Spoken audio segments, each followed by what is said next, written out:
Welcome to the Enlightened Misfits podcast, a space for spiritual entrepreneurs who refuse to settle for anything less than their purpose. I am your host, Lauren Perlingi. After surviving a near-death experience and being declared gone for 3 minutes, I woke up with a mission to help women turn self-sabotage into self-compassion and fear into fuel. Here, we're going to dive into raw conversations, practical tools, and inspiring stories designed to help you break free from old patterns, claim your voice, and build a business that lights up your soul.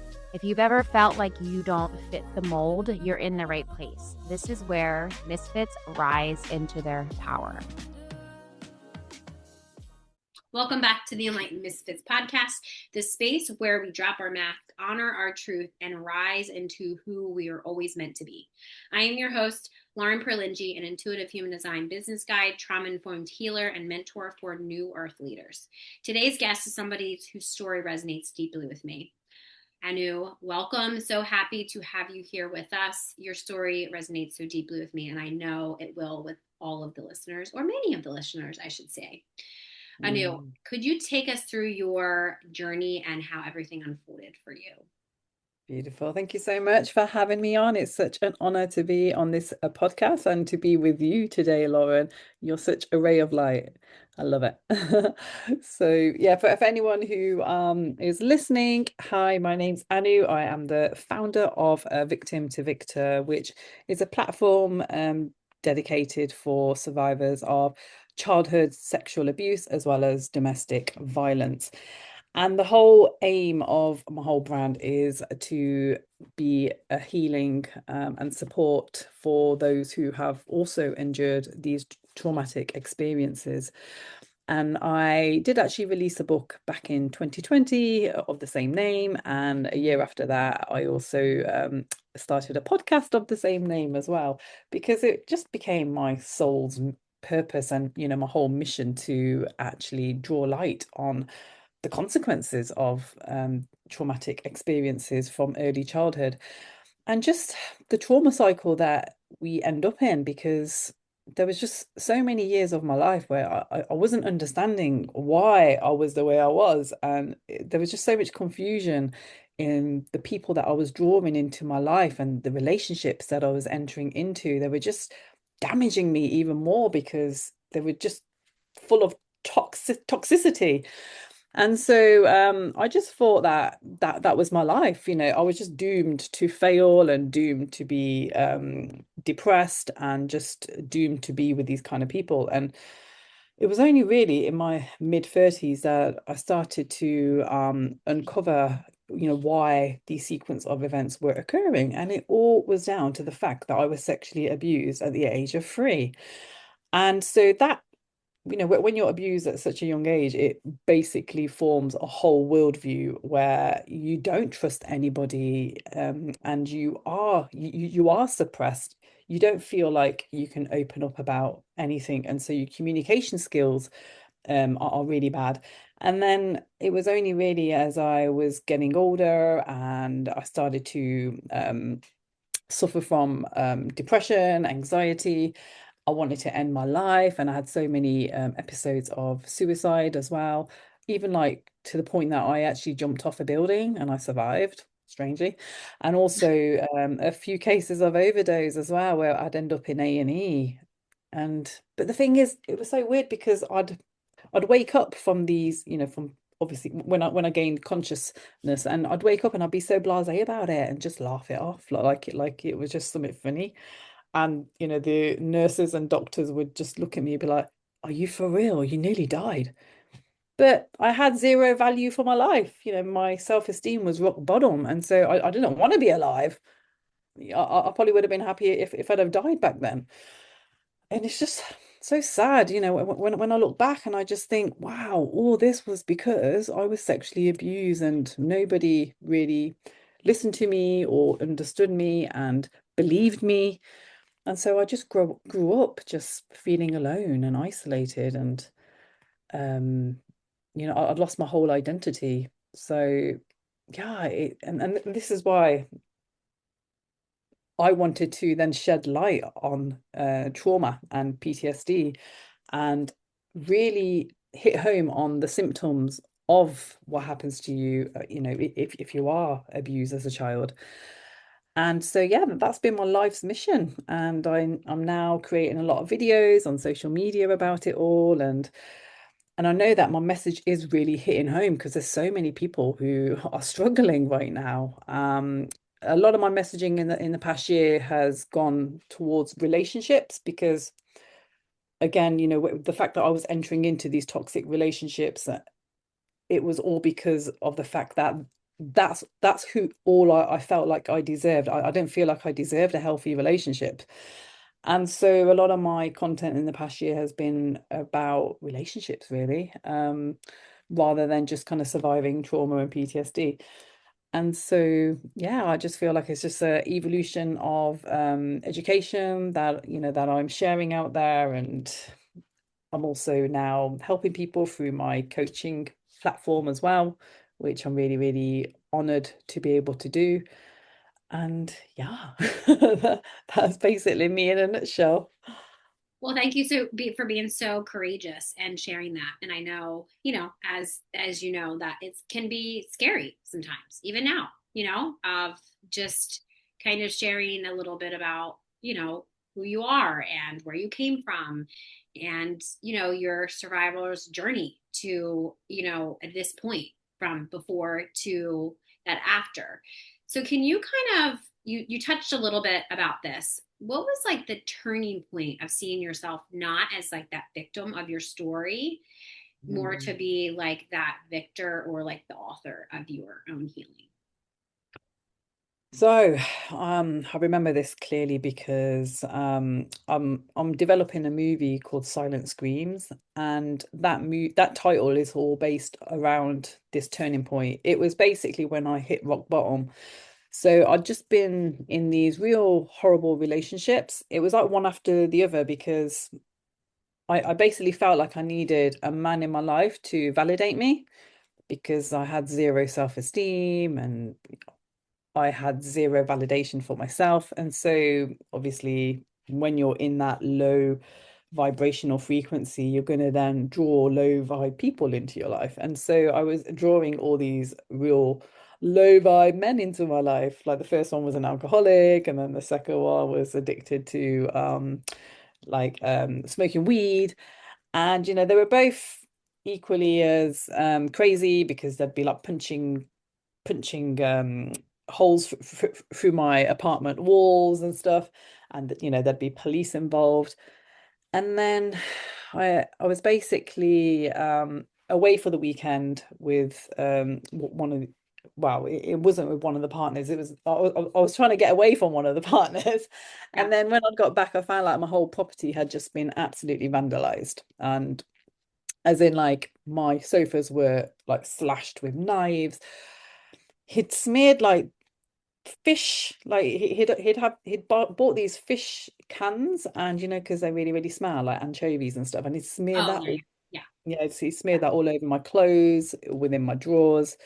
And then he used one of my lipsticks and he graffitied my walls with it. And basically it was just real non-reversible damage. And so obviously it costs thousands to even try and fix. But I remember that night when I got back in and I just found just my whole apartment trashed. I was just absolutely distraught, and I called the police, but I was too scared to get him arrested because he'd threatened to blow up my car. And the thing is, because he was involved in those kind of people, I kind of believe that he would.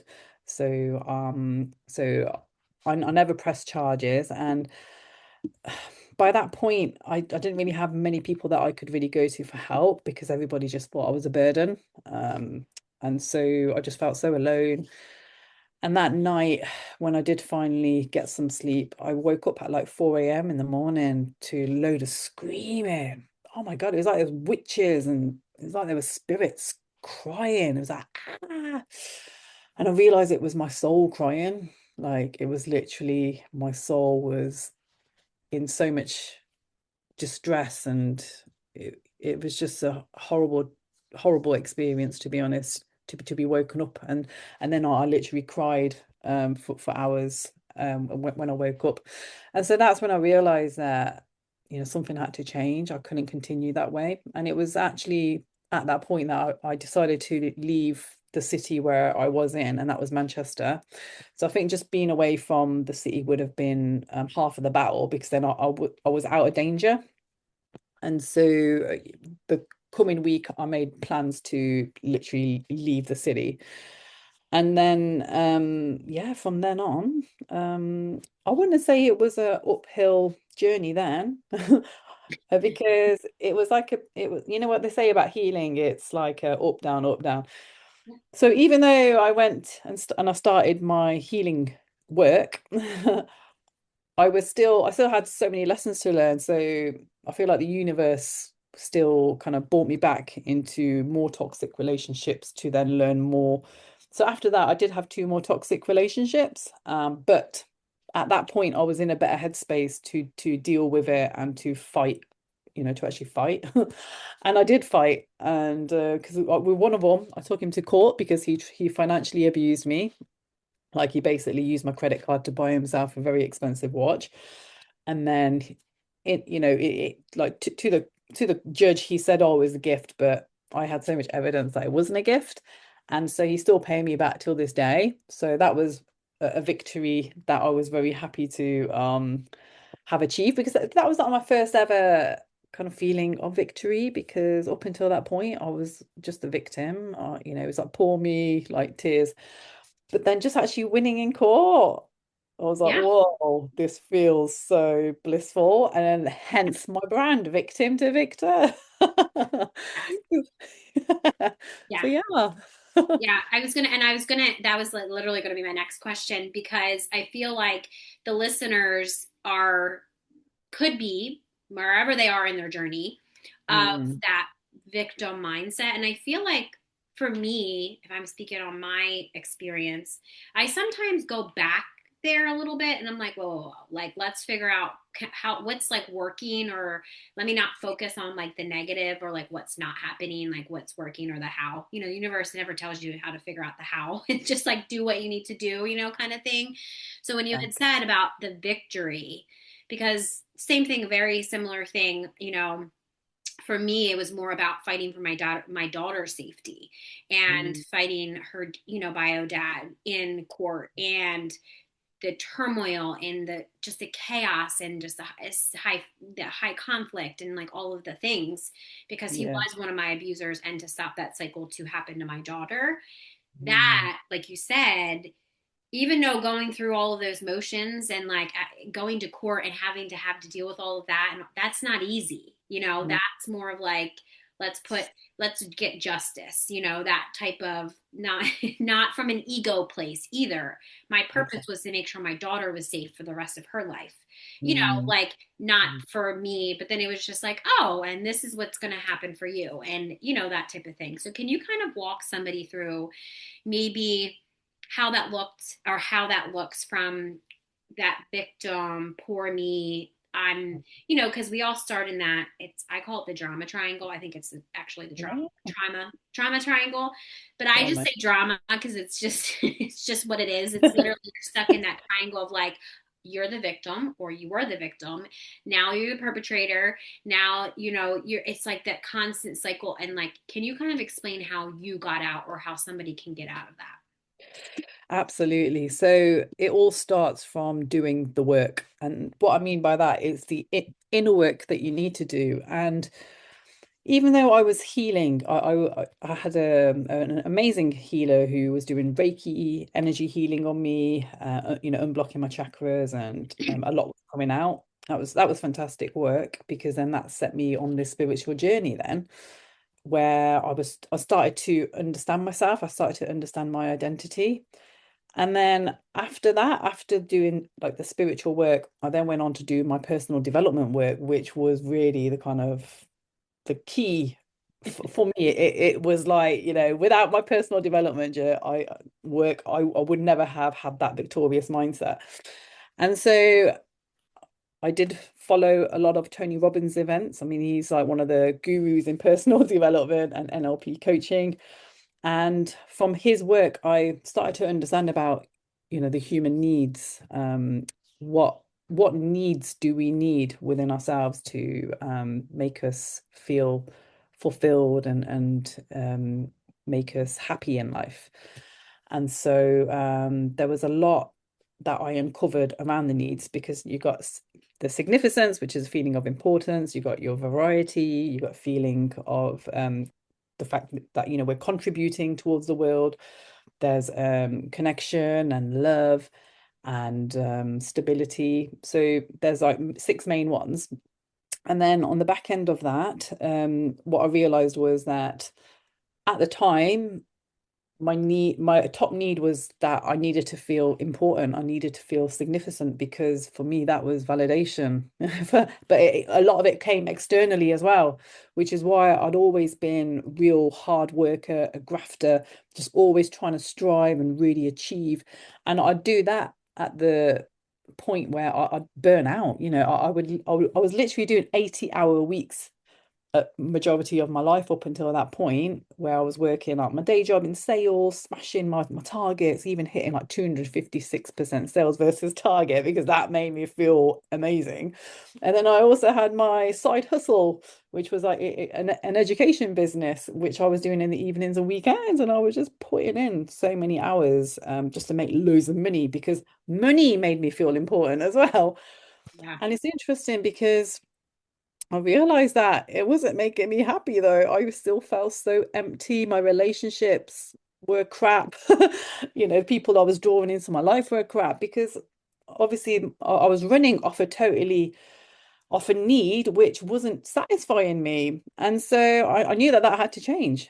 And it did because now my greatest need is contribution. I absolutely love contributing and helping others because that really makes me feel fulfilled. Obviously, love's up there as well, love for myself, because unless I love myself, I can't love other people. And connection, oh my God, just connecting, having like real sound relationships with people and really valuing honesty and integrity in relationships. That really fills my soul because again, I never had that because a lot of my relationships previously were very ego based. They were based upon what was it for me, and it was all very selfish. I had like a lot of selfish needs in a lot of relationships previously because I didn't understand them. I just didn't understand how to have relationships. Even my marriage was a farce because I got married. I had no idea what a marriage was because I didn't know what love was. I didn't know how to connect with people because I didn't understand myself. So my identity was huge, like having to understand my identity. And again, so with the needs work, values work was really an important part of my training as well. Just, what do I value within myself and other people? And as well, like beliefs work. Because I had so many limiting beliefs which were holding me back. The fact that I look in the mirror and I just think that I'm just a nobody, somebody, it's like, who am I? I had like zero self-worth. It's really sad actually when I think back. And it wasn't even that long ago, really. Because even when back in like 2017, sorry, I was still feeling that way about myself. So these things take time. It's not an overnight fix, especially when you've just had so many different traumatic episodes growing up and when you've had like years of just dealing with horrible people who traumatized you more. It's not going to be an overnight fix, and it's going to be a journey of its own. And you're going to fall back and go high, go back down. But that's all part of it. And I just want everyone to realize that whatever journey you're on, then just stick with it because if I can get through it and so many other people like you as well, Lauren, going through court case is huge. Oh my God. Like I had zero knowledge of how to go through a court case. So I had to learn everything. I had so many sleepless nights. I remember just like researching, thinking, what do I do? How do I get through this? And especially when you're doing it on your own as well, you got zero support because people, again, if you're a burden, which I was, people just didn't want to help me. And so that creates a lot of resilience as well, when you're doing everything on your own. And that's very character building as well. So, yeah, I'd say just keep having the strength, have a belief greater than yourself as well. Like just believing in God. I remember just praying relentlessly, saying, God, please make my life better. And, please, could you just bring me feelings of love because I have no idea what that is right now. And it's just asking, just like basic questions, asking God or the universe or whoever you believe in, just ask for it and you shall receive eventually. Yeah. Yeah. I Mm. thank you for that because I feel like through maybe like hard times, like currently when we're recording this in the end of November, it's just really hard. The holidays are coming, people are cycling through whatever they need to cycle through, and just the energy is just, it was already heavy. Now it's just got heavier. So it's like no matter where you are in your journey, I feel like there's always some, again, it's not like the end point. I always used to say, I remember this very vividly, I'll feel better when. And then I forget all of those moments that gave me opportunities to feel good or to focus on something good. I missed all of them. And then I Mm. looked back, and then I'm like, well, what the hell was the point of that? And Yeah. then it's like learning not to do that, or again, working with a mentor or somebody that is a little bit further along, that because I worked with people that were really far away, I could not reach them, and I Wow. feel like that taught me to stop trying to compare myself to like what you just talked about. This doesn't happen overnight. For me, when Mm. I was hiring a mentor or when I was going to quote like start to work with a mentor, I would always pick them to be so far away of like what I wanted, but I couldn't Oh, hold that energy. And then it was like even the money, the amount of money that they would charge, or I couldn't hold that because I wasn't there yet. So it's yeah. like, True. you kind of that's what reminded me of you saying that because it's at the end of the day, it's about frequency. It's a space that we can hold, it's the money that we can hold, it's the stuff that we can hold like in those moments. And I think that that is really powerful when a lot of entrepreneurs listen to this podcast and I've been hearing a lot of people say to me, they have they've been victims of the narcissism in the spiritual community, or they've been in the coaching space, and they're starting to see and understand that they also attracted that too, because there's some need for, I need to make more money, I need to make more money, I need to make more money. And it's more of like, no, you don't. You need to hold the space for that. So can you kind of talk a little bit about that part of like, you mentioned some of your traumatic experiences and your patterns. When did you Mm. first recognize a pattern, or even still to this day, when you're working with your own mentor, Mm. that you now look at that differently versus you're aware of the pattern? And how do you kind of change that in your mind to kind of keep you out of that victim space? Yeah, so I think the biggest one for me was the fact that I was 5 relationships in and realizing that they were just ending in disaster because they were disaster people. And then I was thinking, is this a them issue or is it a me issue? And I realized it was a me issue. The fact that I was drawing these people into my life. So what was it in me that these people were being drawn to? And it was the fact that I was highly insecure. I was needing validation. I had like save me written on my forehead because I was just so naive and vulnerable and Yeah. innocent. I was very innocent because I didn't have a clue about life, really. It was weird because this is all in my interpersonal relationships because in my work I was absolutely flying, and so I was a totally different person in my work and professional life compared to in my interpersonal life. And so part of me, I didn't even want that. I didn't even want to experience interpersonal relationships because I just thought, can't I just be professional? Can't that just be my identity? And so a lot of my life I did. I literally just made my professionalism my identity. And then when it came to personal relationships, I just tried to avoid it if I could. Even though I still crave that attention and that validation from a bloke. So I wanted that bloke to give me that, however, a few minutes a day, but then they'd always want more from me, but they wanted a relationship. But the fact that I had zero love for myself, what did I have to give to these people?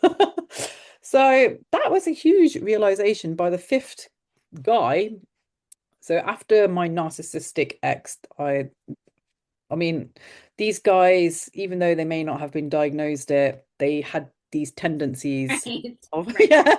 narcissism. Yeah. And the one after that, it was sociopathic tendencies. He was a bit loopy, a bit scary, like as in like he looked quite murderous as well at one point. So yeah, I mean, when you Hear just you. think yeah, I just think, okay, now that I've had that, what next? Am I now going to end up with a murderer who's going to kill me? So, Yeah. so I realized that because it was a constant, one after the other, after another, everyone was getting annoyed with me or my family and my friends. I was just like, what is wrong with you? Why can't you just find someone normal? That Yeah. was it. They were never normal. They were all insecure beings themselves. And so I guess that was a huge realization, just when you're kind of just dating these troubled souls. Right. And all of it was down to the fact that I didn't honor myself. I didn't love myself. And I had zero self-esteem. And I knew that I had a lot of work to do on myself before I could even attract a healthy relationship into my life. Yeah. Mhm. Yeah. Thank you for saying that too. I mean, I'm not laughing at your experience. I'm No, laughing no. at the fact that when you say these troubled souls, like I hear you. I get it. I get into that level of like, and I think everybody listening will be like, yes, they're probably in their car or wherever they are listening. They're like, yes. Trouble. But I wanted to point out too that this self-awareness of you realize now in those moments, I'm sure you probably shifted blame, like most of us, just a very normal reaction that our ego does. But I Totally. really wanted to point out when um like devil's advocate, I usually say this a lot in my in my like sessions with my one-on-one clients because it's like, and even just like working with people and my own mentors working with me, they're very gentle with my ego because of it, how fragile it now, it's not as fragile as it used to be, but Mm. understanding that question of like you just said, how, like I ask myself the same question. If I'm attracting something that I don't like, and if this could be like a client, mentor, whatever, because I went through relationships, it's not just, it's work relationships and clients too. I'm like, how the fuck did I attract this client again? Like, what the hell? Yeah. Somebody that likes to drain me, somebody that stays in their ego, somebody that doesn't want to do the work. Like, what am I doing to attract that? And it was so enlightening to realize that I was avoiding my own ego, like avoiding my own, Lauren, it was time for shadow work and you need to do mirror work and you're not looking at that. So here's a client that you're going to have to go do this with them. So we did it Mm. together. And, at the end, I would say, so I just did this last week and this is what we should do. Like, so it's using my own clients at the level that I am to also help me too. And I think that is, I think a lot of, mentors or guides or whatever you call yourself, I think that they think they have to be further along. And I'm saying that because you're listening to you and it's like you are right where you meet your clients and they are right where, like I think that that's a really healthy dynamic in relationships. Wouldn't you say so? Yeah, absolutely, absolutely. Yeah, you're right. I mean, at the end of the day, I've heard that a lot of my coaches have said that, that people hire us because we're one or two steps ahead of them, and we're there for them to be accountable to, which is great. But I also do believe that at the end of the day, we all learn off each other, and so there might be certain skills that we have, but we're not really applying them because we haven't been given an opportunity to. And so by working Yes. with clients who need those skills, it then helps us to apply those skills with them, and it helps our own development. So absolutely, I just think at the end of the day, people pay for that accountability. Yeah. And and somebody who's trusted, who they can obviously really trust upon. And I mean, it's not even about, how qualified they are. Like for, Right. for me as well. Yeah, for me, I had so many counselors and therapists and healers, and the people that really had an impact on me, they weren't the ones with PhDs or accreditations. They were like, one of them was someone who was really spiritual. She was really intuitive and really empathic, and I just trusted her.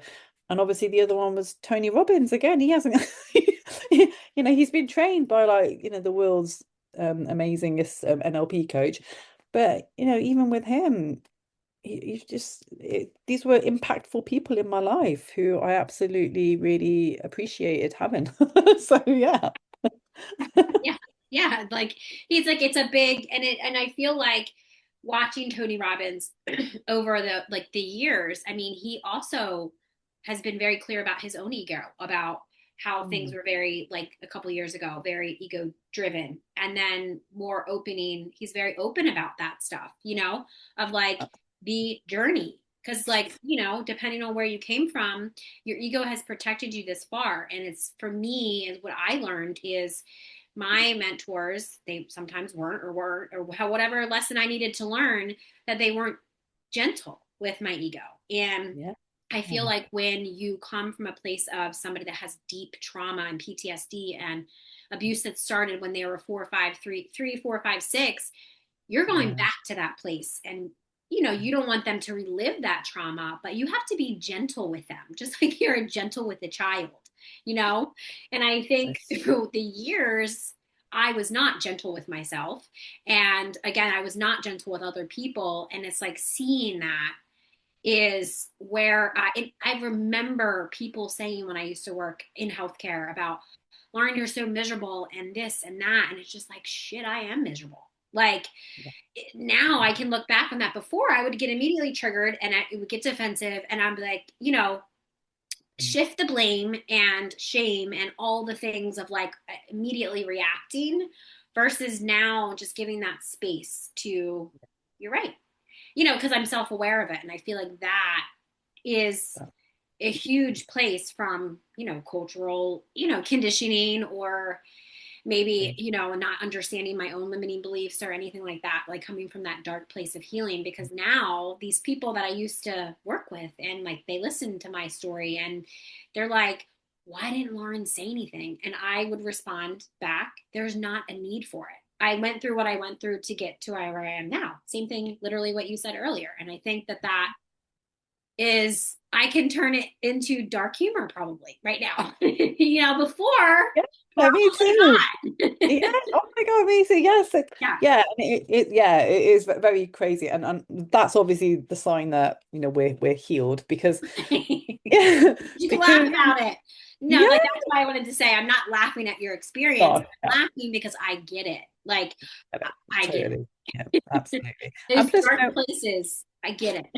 exactly. Yeah. And it's not even like, it's not even what they say sometimes, you're laughing because you're trying to cover up how you really feel. No, Yeah. I'm actually laughing because I've already gone through the darkness of it all, and Yeah. now I can talk about it quite openly, and it's become like normalized conversation.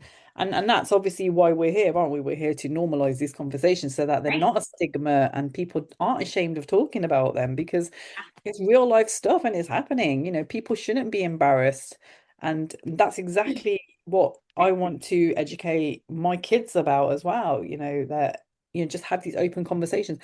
And it's interesting because I was having this conversation last week because my ancestry, it's Indian. And so Okay. in India, sex education, nobody likes to teach it. And so the teachers will just skim over it. Like, they won't even educate them properly on it because it's such a, stigmatized topic, and they get very embarrassed teaching it, which is why the kids are just, they're not getting the proper sex education, which is why they're growing up and it's still a very it's like a very foreign area. And that's why a lot of the boys in particular they'll view sex very differently. And I mean, I haven't seen the latest stats, but the last stats that I had, there was like a rape every 6 minutes. And that Wow. that's just reported rape. So you can imagine the ones Non. that aren't being reported. It's rife out there, sexual abuse. And this is why, because the sex education, it's not being taught properly. Yeah. Yeah. Mm. And also, if you we thinking about like systems, like the system is broken. We all know this, you know, wait, every single, depending on wherever, and you know, not that I'm going to go down that rabbit hole, but regardless, the systems are broken and people, you know, it's freedom of speech and, you know, talking about it. It's like we just have to create safer places. And like, there's a safe place here, the podcast of people that have said to me after the recording, I've never told anybody in my life what I just told you on the podcast. And Wow. then to me, that's like, I'm honored because that was needed to come out and that needed, but however, they also know that it's a public, now anybody can listen, which Mm, then comes in with vulnerability and, you know, you get scared. Can you kind mm, of talk a little bit about maybe like your own struggles with maybe shame or self blame? Like, what was the process of you releasing those emotions, and what it looked like for you? And mm. maybe what you would say to others from that are still carrying that weight? Yeah, so even when I had my book released in 2020, there was so much shame around that and guilt as well, because I was obviously exposing some harsh truths about myself. And I know instantly, the family gets judged as well, because people were probably asking, well, where were her mum and dad? Why weren't they protecting her? Right. And so there was a lot of that I was having to deal with. And so a lot of my PTSD came back and I had to heal again. And that was just from releasing my book. So shame is obviously this entity and which you have to, like, it's not part of you, it's something which I feel you have to set aside at some point. But you're only going to do that by owning the truth, owning your story. And because a lot of the times, when we're under shame, then we're trying to cover up stuff that might have happened to us because we're embarrassed to admit it, or, we don't want to expose somebody if it was them causing us harm. And so it all starts from being truthful to yourself. The word authenticity, I speak about that all the time, because it was only when I was actually able to really be authentic and really own my story and share my truth with the world was when the shame started to be released. That's when it started to let go. Okay. And the more I shared my story through my podcasting, through talking to others, then the more shame was released from me. So I actually do believe that by sharing your story multiple times, it's going to help you to release the shame.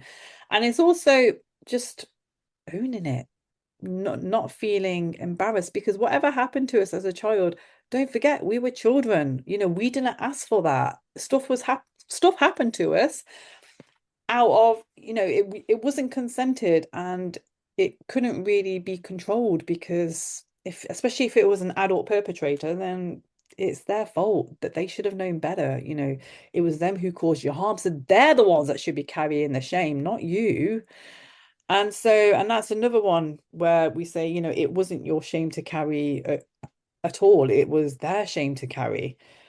And then the guilt as well, shame and guilt go hand in hand, because you might feel guilty because you carried the shame for so long, you carried the story for so long, and you hadn't released it, you hadn't told anyone about it, and then you feel guilty because it might have harmed other people, especially if it's a perpetrator who's been harming people after they harmed you. There might be a lot of guilt around that. You might feel responsible, but again, come on, we can only do what we can do. And I just say you need to be compassionate towards yourself and not hold yourself accountable for anything. Because a lot of the time, we're in survival mode, aren't we? When we're traumatized, we're just trying to survive and get through life. I mean, it's a challenge enough. And so stop putting yourself down and stop holding all that shame and guilt and just let it go and just love yourself, give yourself a cuddle, do some inner child work. That really helped me actually. Yeah. Just really going back to my inner child and really cuddling her and, showing her the love that it needed at the time, which wasn't there for her. And God, I cried so much because that little girl, she just needed support, she needed to be told that somebody's there for her. And so, yeah, I'm a big believer that inner child work can really be powerful in situations like that. Yeah. Yes, or Mm. ask for help. So the listeners, if any of this resonates Yeah. with you, make sure you go check out all of her links below in the description box Mm. because she has a. Can you tell us a little bit about the what you have on your link tree that could help the listeners? Absolutely. So my whole I've got a 12-week coaching program which I work with clients to actually not only, heal trauma, but to also have that truthful relationship with themselves and others. And so we go through all of the tools and techniques that help me throughout my whole journey. So it's all packaged into my coaching program. And I do actually have like a free diagnostic toolkit, which you can all go and do now. And that's on my link tree on the top link. And that diagnostic toolkit is for those who may feel like they're in a bit of a chemistry trap where they're with where they feel like they're being attracted to the wrong partners all the time and unable to understand why. So this chemistry trap diagnostic toolkit will help you to understand that. So I do inform you to go check it out. Yes, I love that. Thank you so much for being Uh, here with us. And thank- before we wrap up, can you, for the somebody that's listening who maybe still who is still a part of this journey, that it mm. feels heavy, feels impossible, feels messy, what would you want them to hear today and walk away from this conversation that maybe they've walked through the fire and they're coming really maybe coming through the fire on the other side? What do you want them to hear today? Just want them to understand that you are where you are meant to be. And so if you have been struggling or if you've been going through a bit of a crazy journey, then self-reflection is really important here. And like you said earlier as well, being self-aware, and I just feel like it's hard to do that alone. So I would advise you all to reach out for support to help guide you to understand how to be self-aware and how to understand your journey. Because it's only by understanding your journey and the patterns that your life may be going through right now, it's only then that you're going to be able to transform and make changes to it. You can't really make a change unless you understand your current circumstance and what's happened in the past. So definitely understand that you are where you're meant to be. But if you want to change, then you do need to start acting and seek the support that you need. Right, or have somebody else show you your shadows, help you, like stand there with you, because we all have shadows and they all have wisdom, but we need somebody else to point them out. Yeah, absolutely. Yeah, yeah. And that All of us, me included, you included, every single person in this entire planet has a mentor, coach, guide, somebody that they have to. There's your shadow. What are you gonna do with it? absolutely. Oh, I love that shadow work. Yeah, there you Yeah, go. yeah. Yeah, that's really Well, powerful. thank you for your courage, your voice, and showing us what rising really looks like. So, for Mm, anybody listening to this conversation and it stirred something inside of you, please know that you're not alone. These stories hold space for our healing, our awakening, and our rebirth. And all of her links, like I said, are below if you're watching this on YouTube in the description box. And also, if you're listening to this, they're in the show notes. So make sure you go check out her, go follow me. And if you want to dive deeper into your healing or your brand, I invite you to join the Enlightened Misfits Sisterhood over in the from the podcast in the mm, Sisterhood in the notes below. It's just a container for transformation for everything that we talked about today. So thank you for being here. Thank you for being you. And mm. remember, just stay grounded and aligned and keep leading with your purpose. I hope you have an amazing rest of your week, and I will see you next week. If today's episode spoke to you and you're ready to rise with support, I'd love to invite you in to the Enlightened Misfits Sisterhood, a sacred community for spiritual entrepreneurs to heal, grow, and lead with purpose. You can join us by using the link below in the show notes or connecting with me over on Facebook or Instagram at The Mermaid Light. If you loved today's episode, subscribe, share, and leave a review. This helps support us reach more women who are ready to rise. Remember, your journey isn't about fitting in. It's about embracing the truth of who you are. Until next time, stay inspired, stay aligned, and keep creating your extraordinary path. This is Lauren, and you've been listening to the Enlightened Misfits podcast.